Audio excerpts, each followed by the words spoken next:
Ladies and gentlemen, it's certainly a pleasure to be here with you this afternoon. And with the southern accent, if you do need a translation, we can help you out with that just a little bit too. I was born and raised in Virginia, and so I know that is difficult for some folks.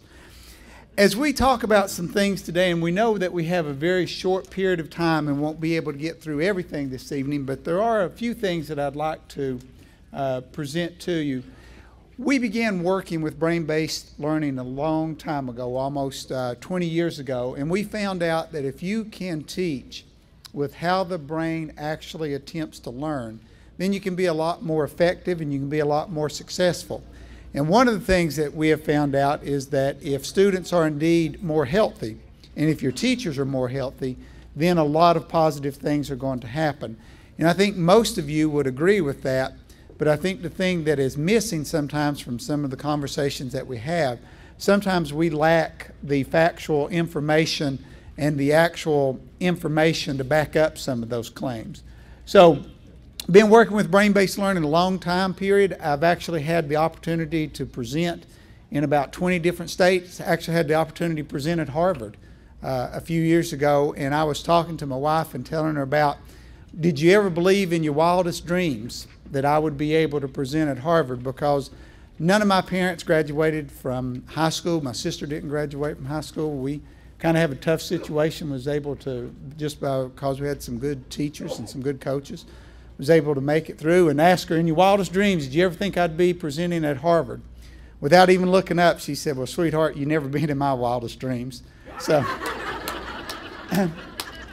it kind of puts you where you are. So brain-based learning is an attempt to match how we're teaching with how the brain actually learns. And if we're able to do that, then we're going to be more successful. And one of the first slides that I'd like to start out with is this. If we were to ask you today, and most of you are either teachers, administrators at the Nebraska Department of Education or at central office, you make key educational decisions all the time. And I think part of the thing that ends up happening with this, however, if we were to ask you today to turn over your handouts or turn over your notebook that you have there and write down for me how the learning process actually occurs, most of us would struggle with that process because we don't truly know how the learning process actually occurs.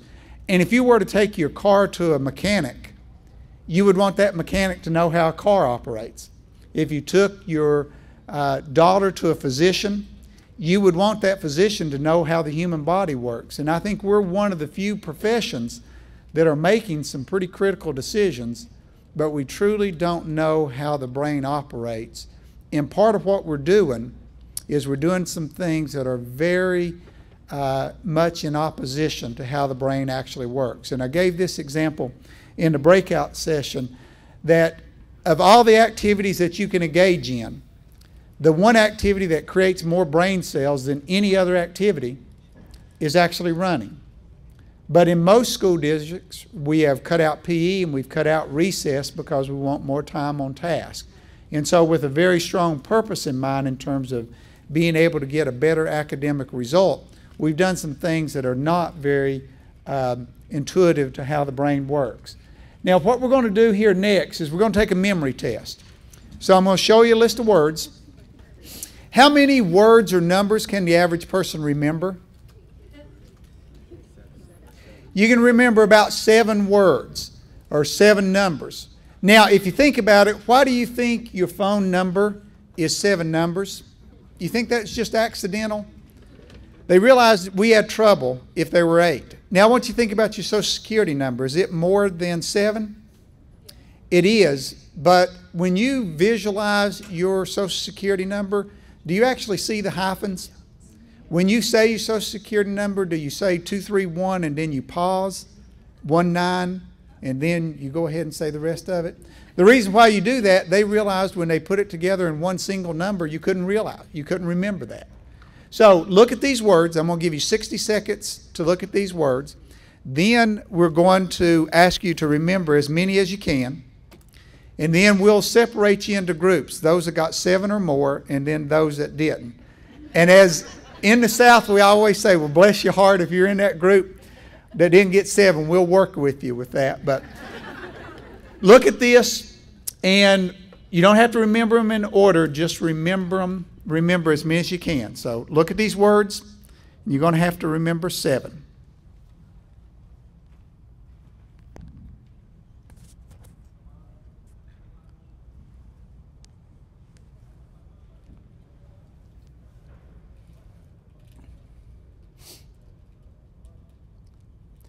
And there's really no pressure associated with this. Most people want to remember if you were in the group that got 7 or not.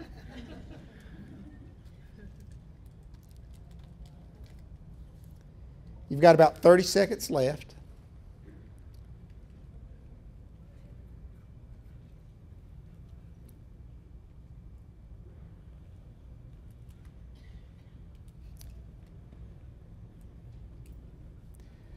Okay. 5 seconds. 4, 3, 2, 1. Okay, now on the back of a piece of paper, whatever you have there, write down as many as you've got.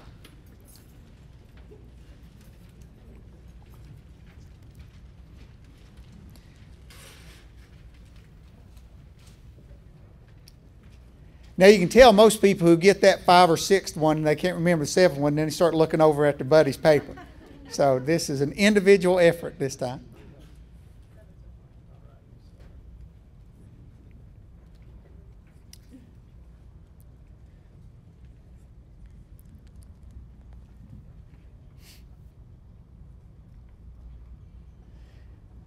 Okay, let me give you a few more seconds to go ahead and get down whatever other words that you had.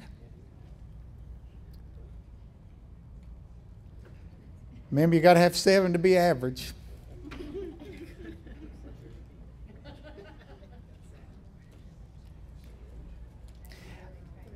Okay, let me bring you back. Just with a show of hands, how many people got the word sharp? Just raise your hand. Most people will remember the first one, that's called primacy. You'll remember the first thing that people say. So as you're starting a lesson, you always want to make sure you started out with a good strong point, because then people will remember that. How many people got sewing? Raise your hand. Okay, again, that's called recency. They'll remember the last thing you said. So start out strong, end strong. How many people got needle? Raise your hand. Now, if you look around the room, about half of the people got needle, but if you look, needle's not up here. Now,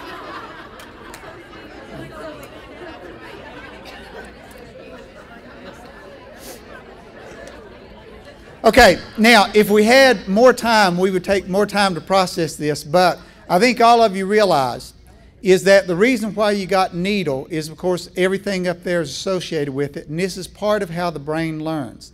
The brain cannot learn anything unless it already knows 1 or 2 other pieces of information that it can associate the new concept with. So if you are coming up with a new concept that you're working with children with or adults with, you've got to make sure that you compare that to something that they already know. Because very easily I could have had you remember needle, and it's not even up there. And the thing that you have to do is that also check for understanding, because sometimes the experiences you had are not the same experiences that your kids are having.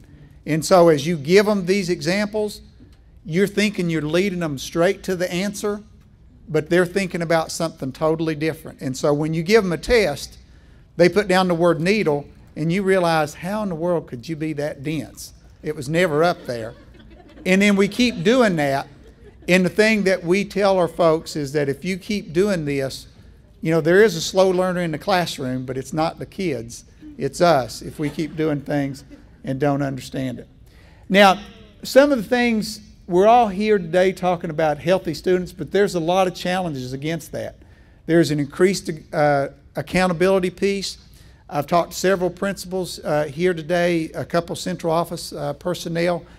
People are not as much concerned about a body mass index at the central office level. You know, we want kids to be healthy. We're worried about kids in a lot of different ways, but we want to make sure that kids have some good test scores. Now, if you go to these individuals and you just simply tell them, we want to see healthy kids, you probably will not get that much of an audience with these folks because they're worried about accountability. They're worried about making good test scores, worried about having good student performance. Now, the good news is you can tell them that all of those things that you're concerned about, the obesity, the body mass index, all of these kind of things that we talk about that would promote healthy students, all of those things can actually increase student achievement.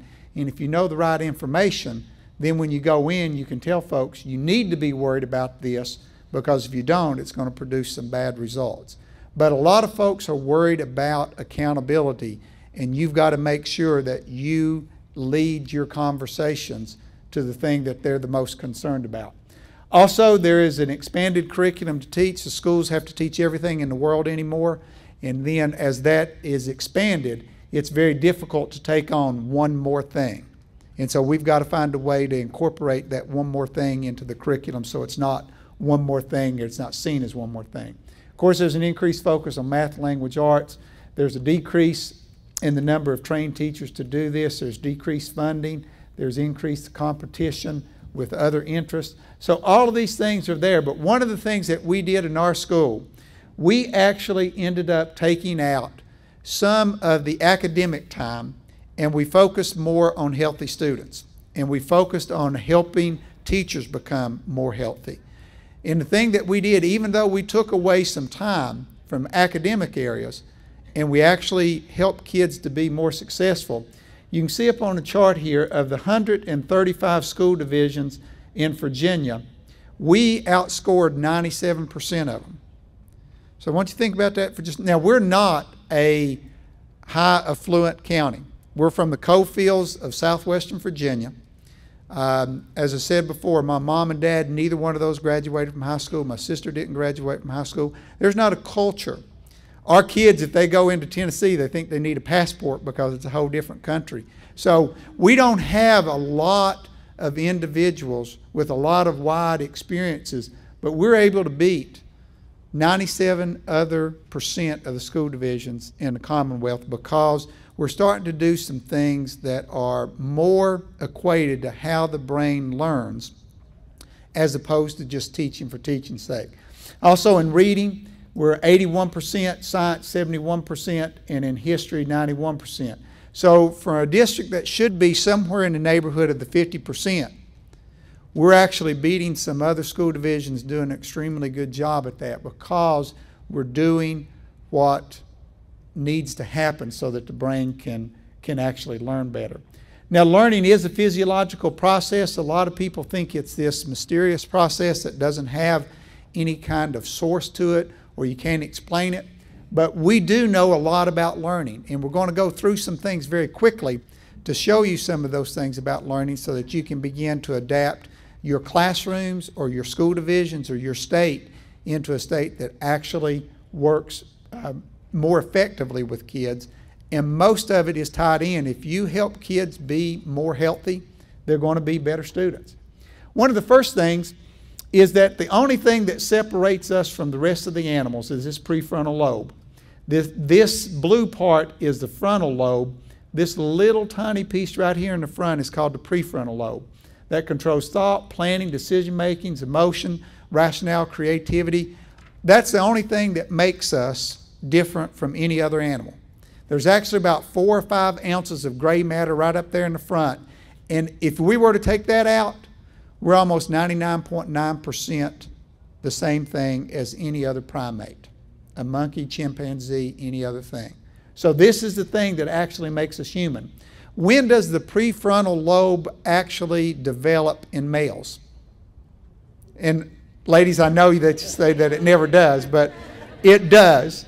About what age? 21. About 21 males will develop, 18 for females. So as we talked about in our breakout session, when you've got adolescents and they do some crazy things and you ask them, what were you thinking? And they say, I wasn't, I don't know. They're actually telling the truth because this part of the brain's not developed yet. The cerebellum is this part of the brain located right back here. That's the key to balance, posture, coordination, movement, automated responses. But the most important thing is procedural memories. Have you ever been worried about something, leaving work, and you're really worried about getting these lesson plans done, getting this report in, and then you get in your car and you're still worried about all these things, and then about 45 minutes later you realize you're sitting in your driveway and you've driven your car all the way home and you've not really even known that you stopped at stop signs, and you hope you did. You know, you hope there wasn't any little kids playing out in the neighborhood because you don't remember those speed bumps in the neighborhood.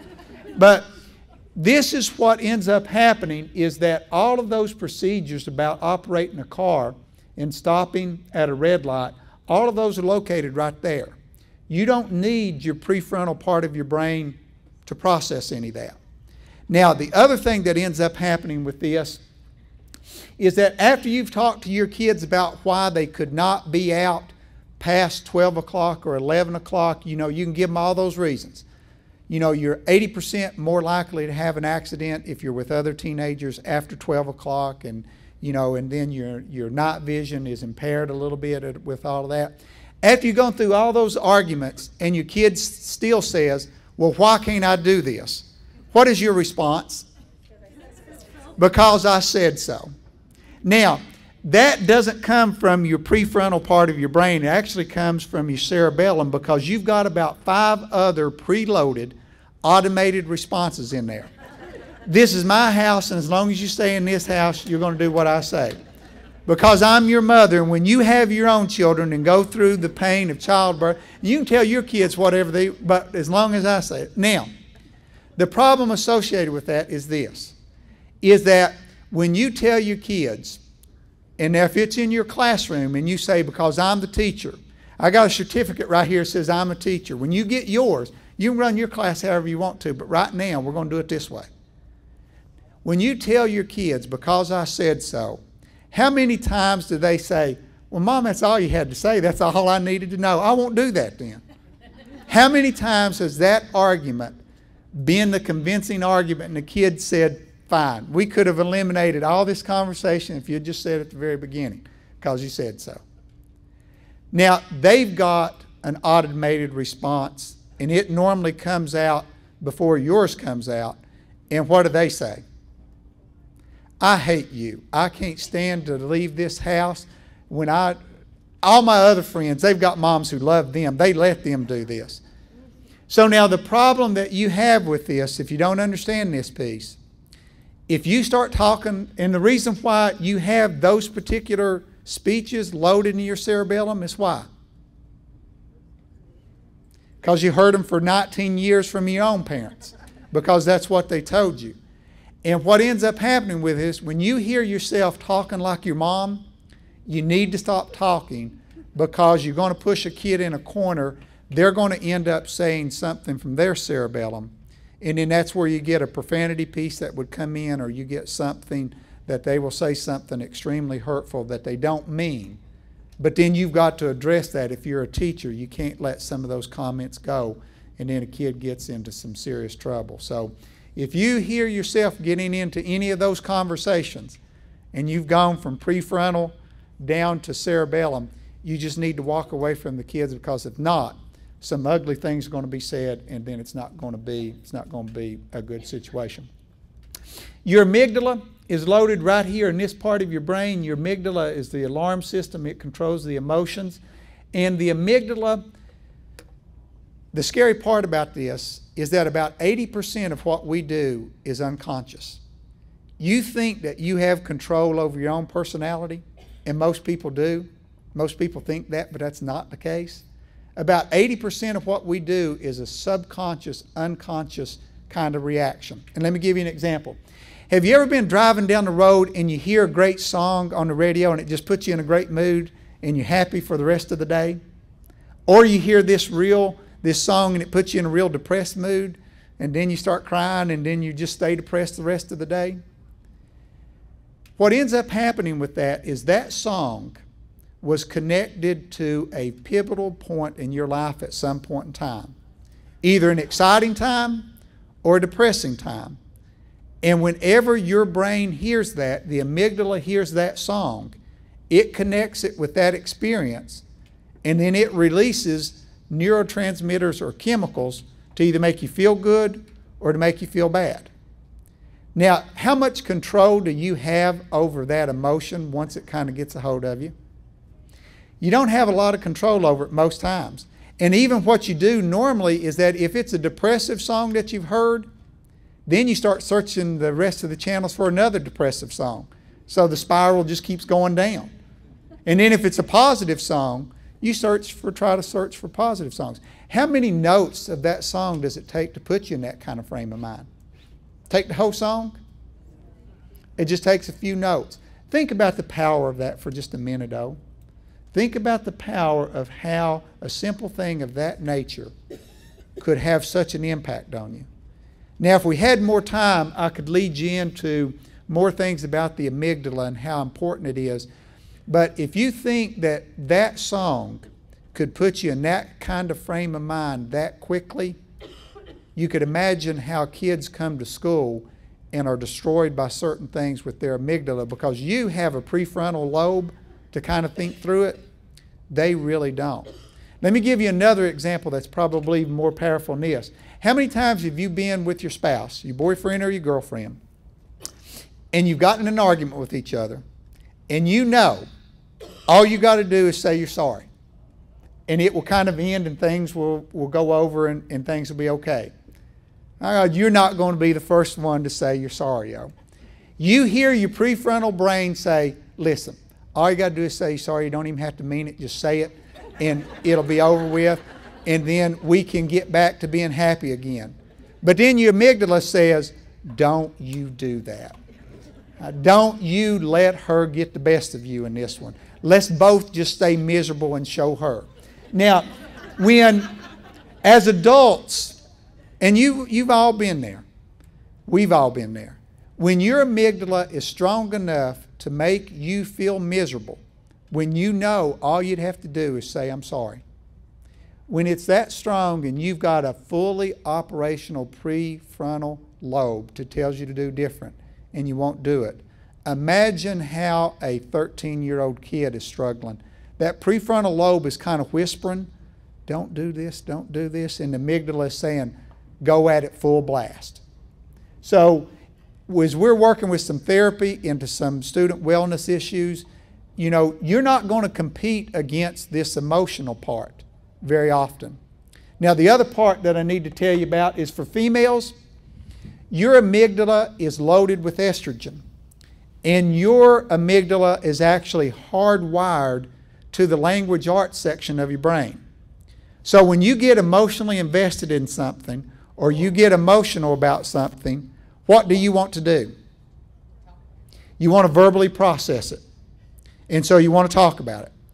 Men, however, their amygdalas are loaded with testosterone, and it's loaded or it's hardwired to the motor cortex.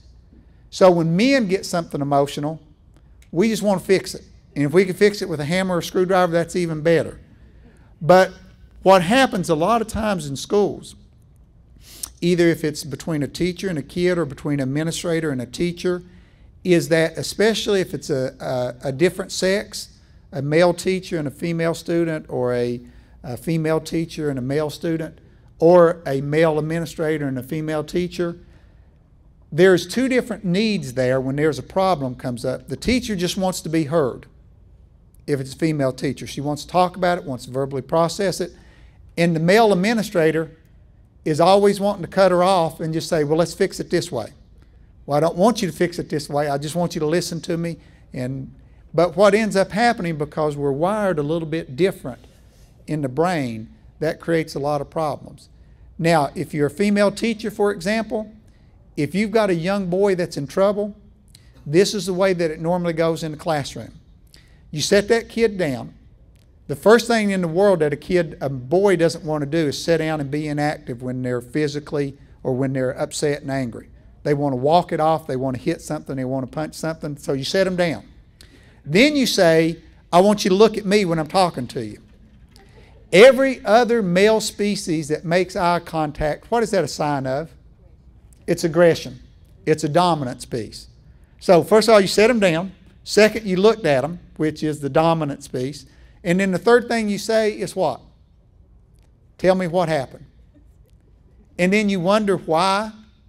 You got to send them to the office because they end up saying something inappropriate.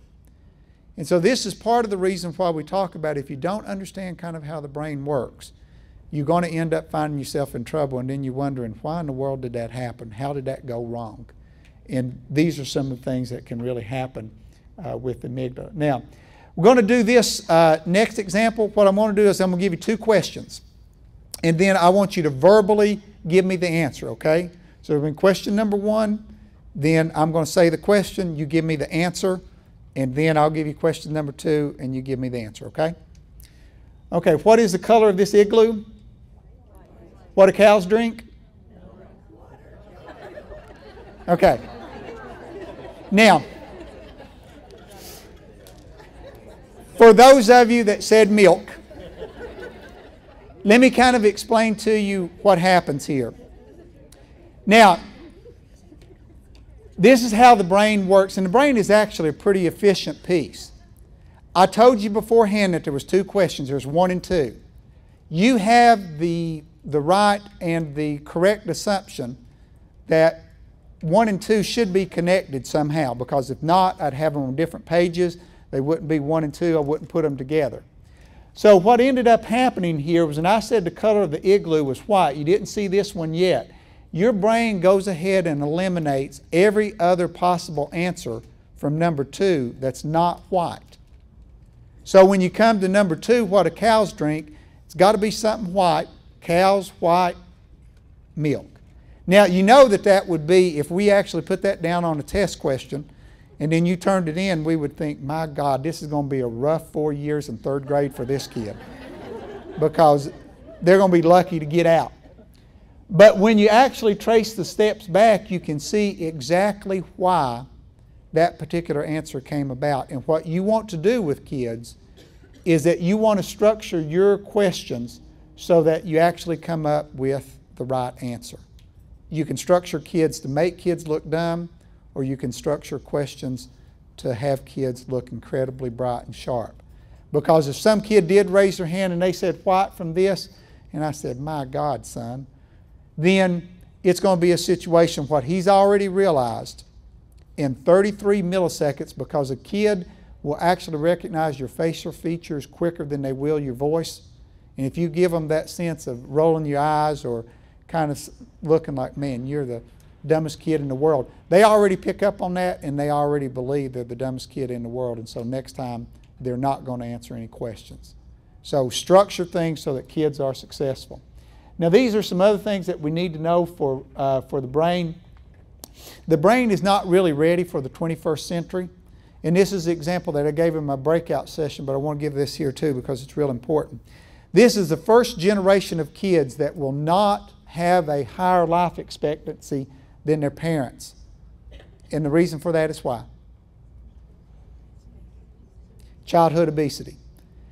One of the reasons that childhood obesity is such a problem is the brain is not equipped for such an availability of food.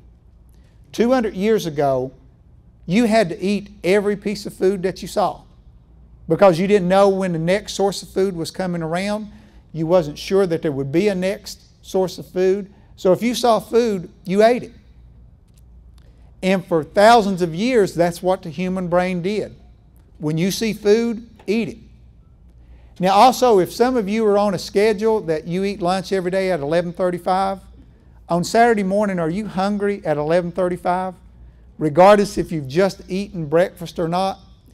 The reason why that is that the brain at 11:35 sends out a chemical saying, there's got to be some food around here somewhere, get it and eat it real quick.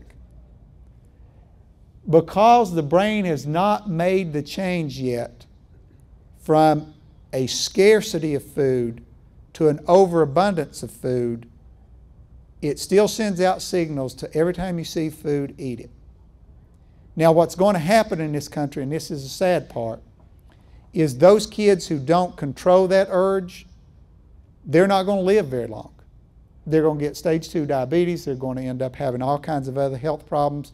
And now what will eventually happen? Those kids will die off. Those kids will not pass that gene on to the next generation. And nature will kind of cull this out. And so 2 or 3 generations from now, kids won't have that same kind of desire, because only those kids who had the ability to kind of live through all this are going to be able to produce the next generation. And the brain is designed only for survival. The brain is not designed for learning this academic stuff that we do. It's really designed for survival. Let me give you a good example of that.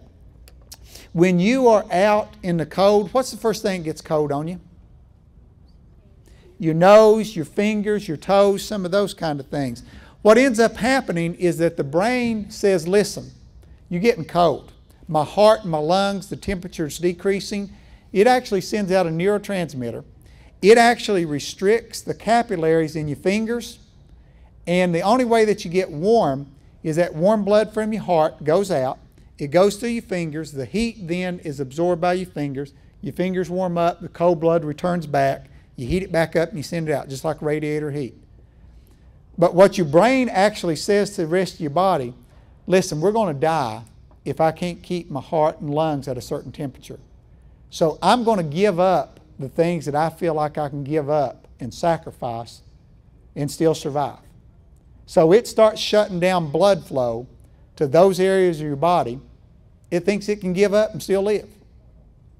Now that I've told you this, and now you know the reason why your fingers get cold, the next time that you're cold and you're out here skiing someplace, can you tell your brain, listen, if you'll let my fingers warm back up, I promise at the end of this ski run, I'll go into the lodge, I'll set in and I'll get warmed up and the heart won't die. Can you tell your body that? Your brain's too smart for that. Your brain actually realizes that most of the stuff you do consciously ends up getting in trouble. And so it actually protects you. And most of the actions that you have, really and truly, about 80% of what you do is subconscious. And so they do that, or the brain does that, because it doesn't really trust you to make a good decision. How many times have you sat in on an interview team and you thought, man, there's just something I don't like about this guy. There's just something about him I don't like. But the more he talks, the more you look at his resume, man, he's got to be okay. He's got all these qualifications. He's got all these things. So you hire that person, and then in the first 5 minutes that he's on the job, you realize, man, this is a bad decision. Sometimes your brain subconsciously actually is able to see a lot more than what you actually are able to do. There's a book out there called Blink. If you've not read it, The Blink of an Eye. It talks about how many decisions you make that are good decisions if you just let that subconscious piece guide you in that. And he kind of proved in that book that more often than not, you're better off going on that first impression and not overanalyzing things. Prenatal care is critical. If any of you are involved in early childhood development and prenatal piece, this one is critical. If you've got an embryo or a fetus, there are 15 million brain cells per hour. So that's 250,000 brain cells per minute, 4,000 brain cells per second. So as this embryo starts growing, an incredible amount of things start happening there. And one of the biggest things is that up here in the brain region, there is an enormous amount of growth. Now, in this, right now, there's about 13% of the children being born premature. So if you've got 15 million brain cells per hour and 1/10 of our kids are being born premature, does it seem like there's a lot more kids now in our school that have emotional and social problems, and that a lot more kids are being identified as needing special ed services? Part of it is this right here, that some children that used to not be able to live even 5 years ago, 10 years ago, now they're being able to live, and there is some real neurological problems associated with that. Now, it doesn't mean that a baby that's born premature will have neurological problems, but what it does mean is that there are some things that have not yet been able to happen neurologically. That's a real problem and a real issue. Also, we had one young lady in our, the young lady that was pregnant, she in here? Right over here we got a young lady pregnant. And you said how many weeks? She is 32 weeks pregnant, and the interesting part to that is that her baby has more brain cells than anybody in this room. I want you to think about that for just a minute. Her baby right now, unborn, actually by 17 weeks, this embryo would have more brain cells than an adult would. And the reason for that is that baby doesn't know anything about the condition that it's going to be born in. It doesn't know if it's going to be born in a cold climate, in a warm climate, in a wet climate, in a dry climate. Doesn't know if it's going to be speaking French or Spanish or whatever. When you're first born, you know you actually have brain cells that would actually help you speak any language in the world. And then as you don't hear those languages, those brain cells are thrown away. That's why it's a lot easier to teach kids a foreign language in lower grades than it is in upper grades. Now you can still teach them, but it's just much harder. Also, the thing about it is that in 8 months you've got 1,000 trillion synapses. So the connections between the brains, or between brain cells, you've got 1,000 trillion of them. By the time you're 10 years old, you've gotten rid of 500 trillion of those. So you just throw them away. So as the minute her baby is born, what that brain will start doing is start throwing away brain cells that it doesn't use. So when it doesn't hear French, it'll throw away those particular cells. It's actually true too of accents. You can pick up accents easier when you're younger. So if you want that baby to have a southern accent, you need to start working on it soon. So get that in there quickly. But what would end up happening, this is the most important thing, and I'll give you a practical example of this. If you have a kid that was born in a very abusive family, every time it cried, every time it asked for something, a parent would treat that in a violent manner, would say, "Shut up, I'm tired of listening to you," maybe even hit the kid, strike the kid, or say, "Next time I hear you say one more word, you're going to be in trouble." So for 5 years, that kid learns every time I open my mouth, I get in trouble and somebody hits me. So my language arts cortex is not going to be built very strongly. But on the other hand, the thing that it realizes is that if I'm going to survive in this family, I'm going to have to develop a strong motor cortex.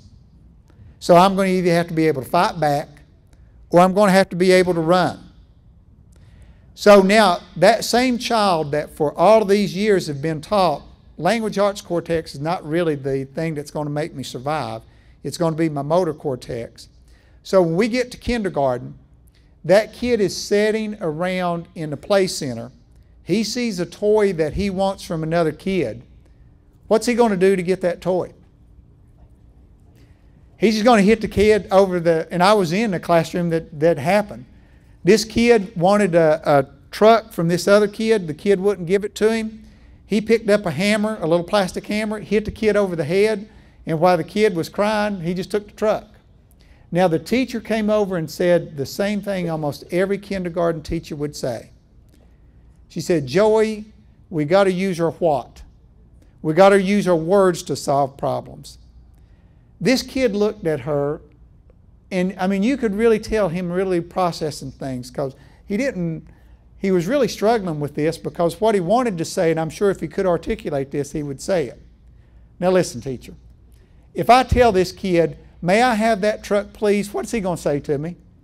No. I hit him over the head with this hammer and got that truck. Are you not teaching us to problem solve? Didn't I problem solve? Now, what she did is she took him, put him in a corner room, put him in timeout, and said, "I want you to think about what you've done, and I want you to think about a way to handle this better in the future." Now, do you think Joey went over to the corner and kind of sat down and said, "Man, if I'm going to be a productive member of this society in this classroom, I'm going to have to engage in more pro-social activities than that"? Did he do that? Or did he say, "Next time I hit him, I'll make sure the teacher's not looking. That's what I'll do"? Now, what we have tried to work with our teachers about is this. You can't tell a kid, "Use your words," and think that that's going to make any meaning. Because from their prefrontal lobe to their language arts cortex, It's a dark, dreary, winding road they've never been on their entire life. They're going to go to the motor cortex where they got stuff done. So the thing that would be the more appropriate response would be, Joey, let me show you how to use your words to get things done. You've got to teach them how to get to that place and how that place can be successful to them. So as we work with some of this, that prenatal care part is important. And the other part that we put right here, that the first year the brain will use 60% of all the nutrition that the body takes in.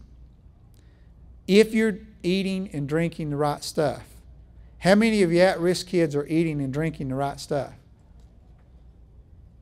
The brain will take precedence over everything else and consume the vast majority of all of the caloric intake that happens in those early years, because the brain is going to survive at the expense of everything else.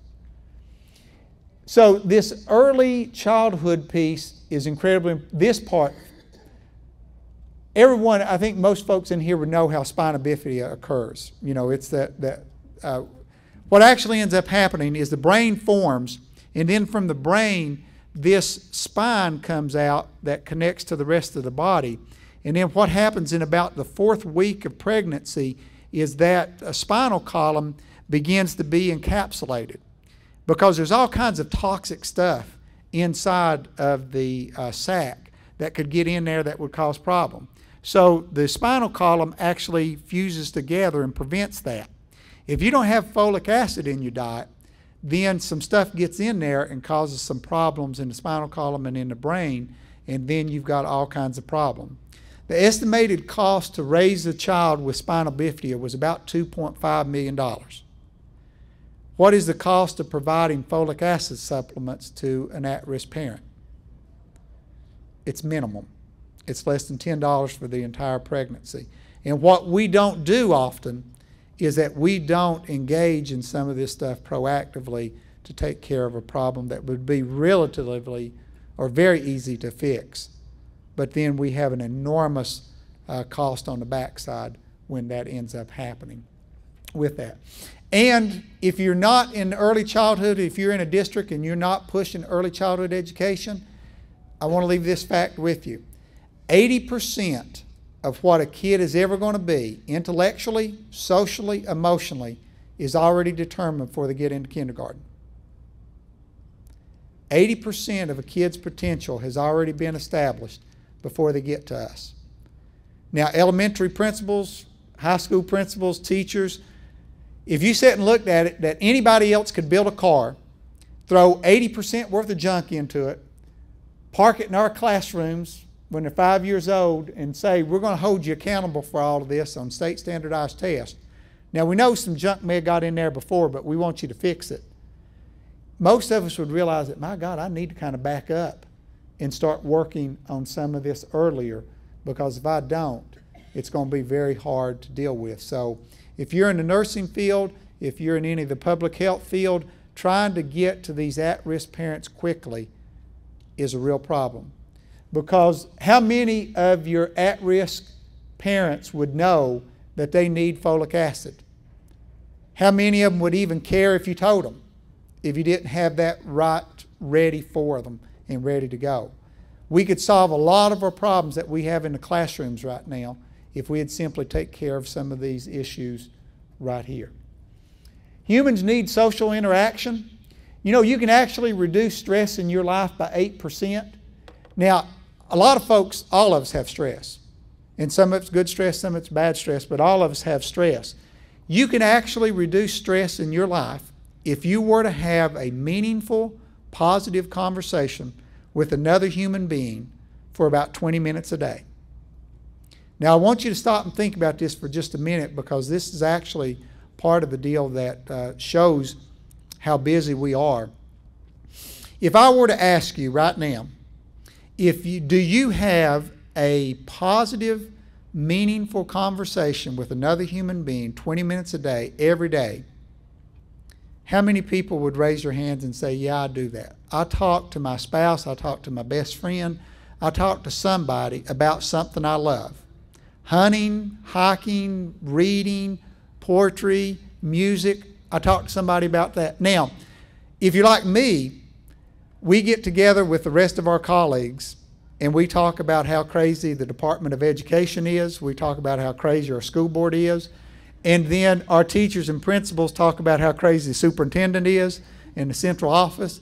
And then we tend to talk about negative things.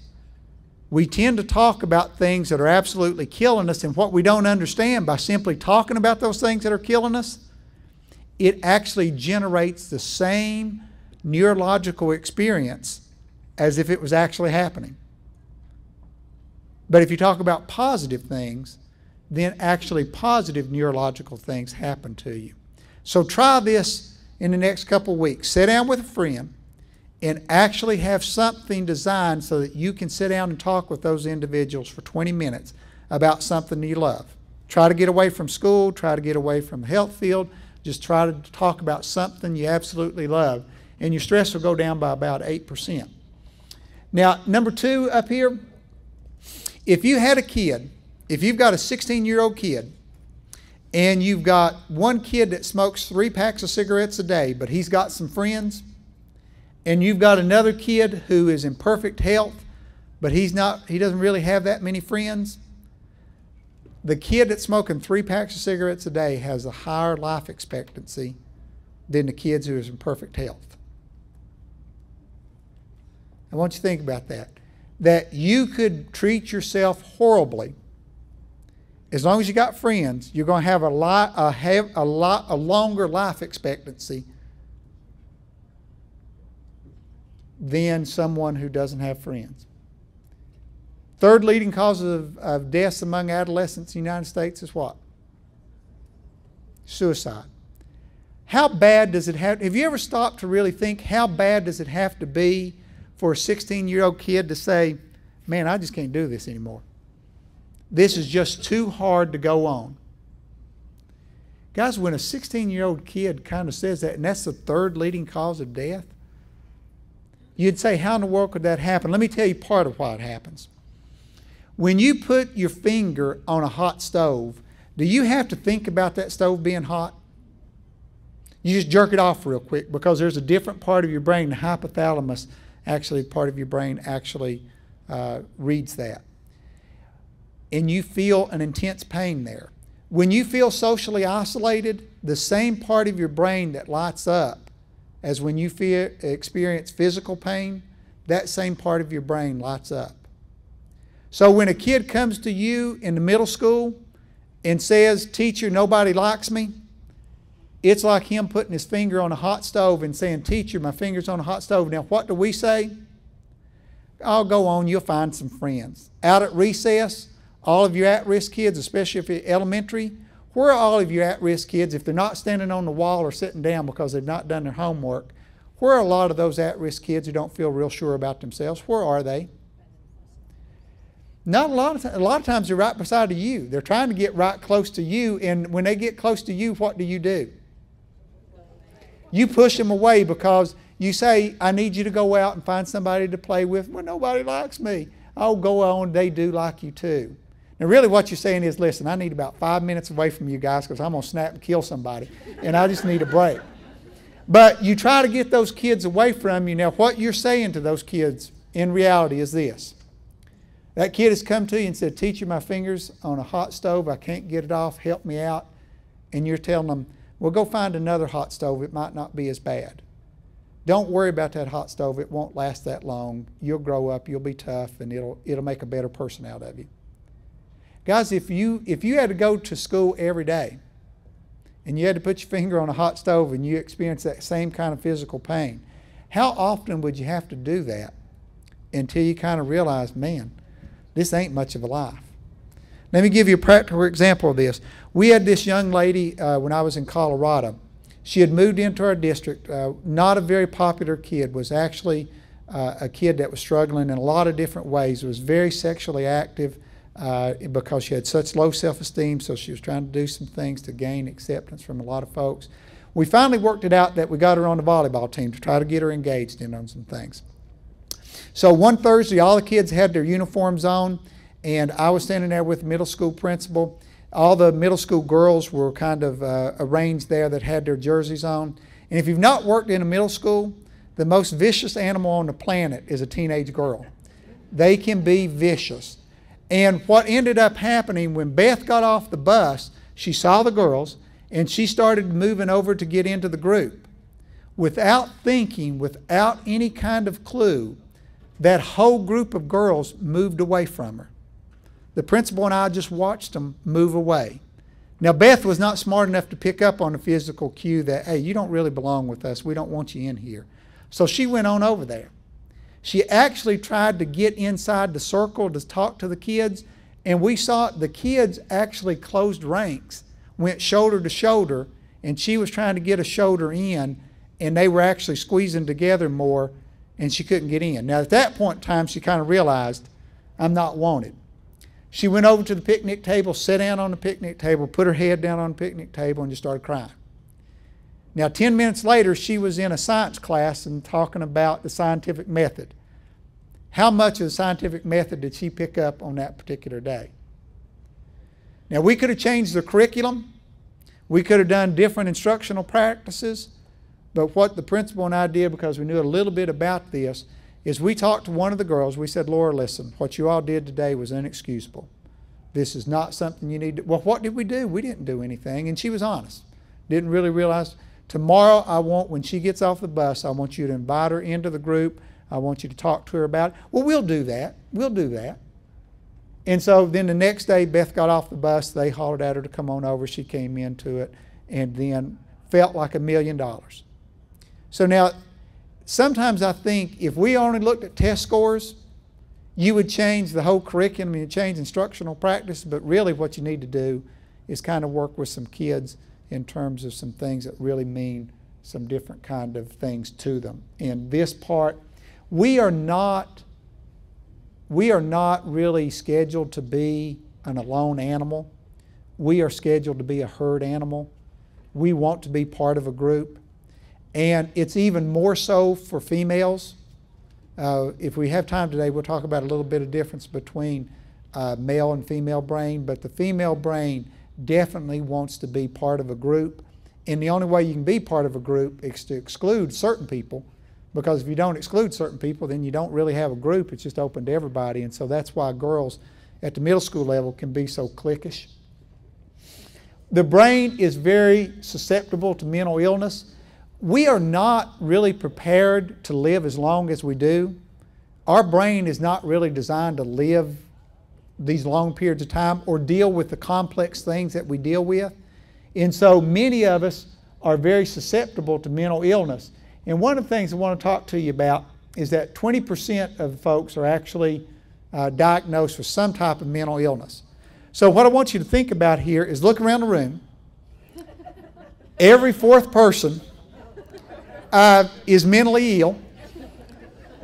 And as you think about that, you know, that's really a pretty significant number. Now, the other thing is, they ask the American workforce, 28% of the people said, I am so frustrated at work that every day I could go to work and just scream at some point in time because I'm just frustrated. I work with such a bunch of idiots. I work with such a dumb boss. I'm doing such unmeaningful. I just want to scream. Now that's kind of scary, but then 14% said, if I could go to work today and hurt somebody and get by with it, I'd do it. So now I want you to look at your table, and 1 in 10 people sitting with you would want to hurt somebody if they could get by with it. Now, if you're sitting with the people that you know, some of you are saying, man, I know who that person is, and Lord God, I hope the medication keeps working, because if not. Now, even more scary than that, I think, is that 27% of the people say that they have no close personal friend. If things get tough, so over 1 in 4, a little bit less than 1 in 3, are saying, when things get tough, I don't have anybody. There's nobody that I can turn to. There's nobody that I can lean on. There's nobody there when I fall down will pick me up. They'll just walk over top of me.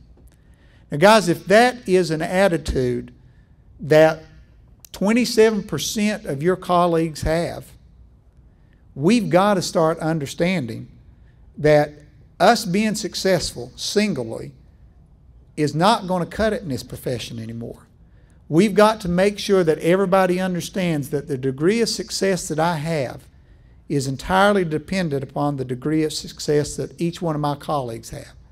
And we've got to start thinking about this more as a group effort as opposed to a single effort, because if not, we're going to end up having a lot of folks really breaking down. And you're probably seeing it in your own profession right now. A lot of folks are really struggling with some of the mental illness pieces. And part of that we could have probably taken care of if we as their colleagues would have just seen one day and would have talked to them and would have helped them through some tough spots. But we're too busy kind of taking care of our own issues to do that.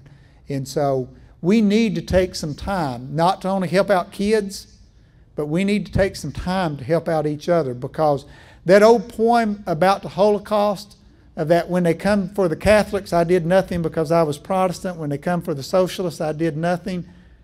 And then when they finally came for me, there was nobody else left.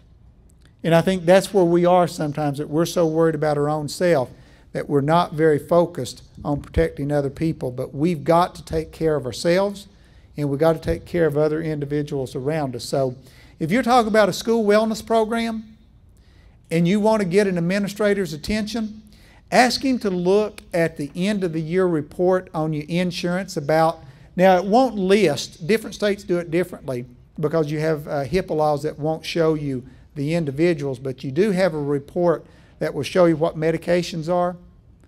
Look and see how many folks, how much money you're spending on mental illness drugs. It's an enormous amount of money. We've got a ton, our budget in our school district, 12% of our entire budget goes to health insurance. So 12% out of every dollar is going toward health insurance. If you can tell folks you're going to get them a little bit more healthy so that they're not missing days from school, that they're not on disability because of mental illness, that they are being more productive workers, that's how you get people's attention about wellness days. You know, it's not some of these things, well, if we've got healthy employees, they'll be producing better results. We want to know some factual information. These are some things that you could kind of help folks to understand this is a real problem. Stress damages the brain. You should stress, the only reason you should have stress is because something's attacking you. And we have stress because there's actually, we got paperwork to do or some of those kind of things. Let me give you two quick examples about stress and how that will kill you. You have about 17,000 telomeres at birth. And telomeres are things on the end of your DNA that will tell different organs to regrow cells. So if you have heart damage, there'll be some heart cells, lung cells. If you scratch yourself, skin cells on your arm. As you get older, you lose these telomeres. By age 70, you've got about 300. When you lose all of them, you die because there's nothing left to reproduce cells. What they did is they took two groups of women. One group was under little stress. Another group was under a great deal of stress. They did a pre and post test of this, and what they found out after a year and a half, those women that were under a lot of stress had lost 9 to 17 years of their life in less than 2 years. Now, what we want to make clear to everyone here, what are you worrying about right now that's worth 9 to 17 years of your life? Most of the stuff we worry about, most stuff never does happen, but we still constantly worry about stuff. Stress has a lot of bad parts to it. We talked again in the other breakout session about that when you go under stress, actually you're not able to see problems, that actually your prefrontal brain shuts down and then your cerebellum, your hypothalamus, some other things open up and you can't see problems. How many times have you been under a great deal of stress and you couldn't find the answer to something? You went out, you took a walk, you took a run, and you came back and it was right there. Let me give you another even better example of this. How many times have you lost your car keys? You can't find your car keys. You're looking all over the place for them.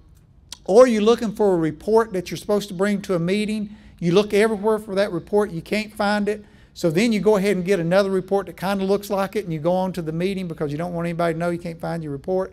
But when you come back to your desk and it's over with, you look and that report's right there on top. What ends up happening is that when the brain sends out cortisol, which causes stress, actually it sends a signal to your occipital lobe, which is in the back of your brain, and it says, don't register any image that is not a danger to you. And the more stress you get in, the more this signal is sent. So when it sees that report is not a knife, it's not a gun, it's not a snake. And so when that signal is sent to the hypothalamus and the thalamus for processing, the brain will not allow that to be processed. You only see stuff that is dangerous. So when you're looking for things when you're under stress and you can't find it, the reason is that your brain actually unconsciously takes over and will not allow you to process things that are not dangerous. Substance abuse, this is a healthy brain of a 16-year-old kid. This is a kid that's been drinking for 2 years. Now, you don't have to be a neuroscientist to understand this kid is in a ton of trouble. Now, what ends up, this is the same height, same weight, and what ends up happening right here is that alcohol, most adults can drink alcohol and it really won't bother them. If it's in moderation, actually some studies says some alcohol, especially some red wine, has antioxidants in it, and it's actually some benefits to you. But with a kid, the brain is still forming, and when alcohol gets into that, it causes an enormous amount of damage. Because when alcohol gets into your brain, it can't get back out. It's got to kind of eat its way through different things, and you actually have some permanent damage. So kids who drink are causing irreparable damage to their brain. Now, fortunately, you have plenty of brain cells. You could actually kill a couple and it really wouldn't make that much difference. But what kids are doing, especially if they engage in a lot of drinking, they're causing severe damage to the brain, and no matter what they do, they'll never get that back. And the way that we kind of give this an example is that when concrete hardens up, you know, you can do about anything to it and you really won't cause any damage to concrete.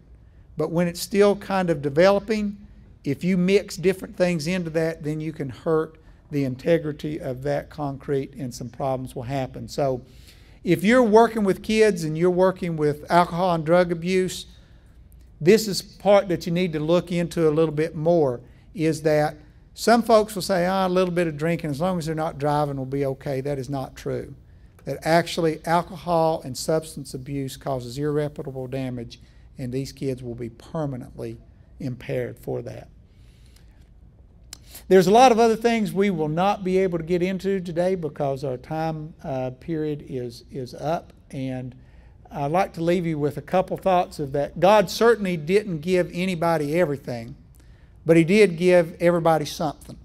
And then what we, I think, are scheduled to do is go ahead and take whatever we got and make as much difference as we can in this world. And whatever position you're in, whether it's at the State Department level, whether it's at the central office level or the building level, I think we've got a lot of important things to do.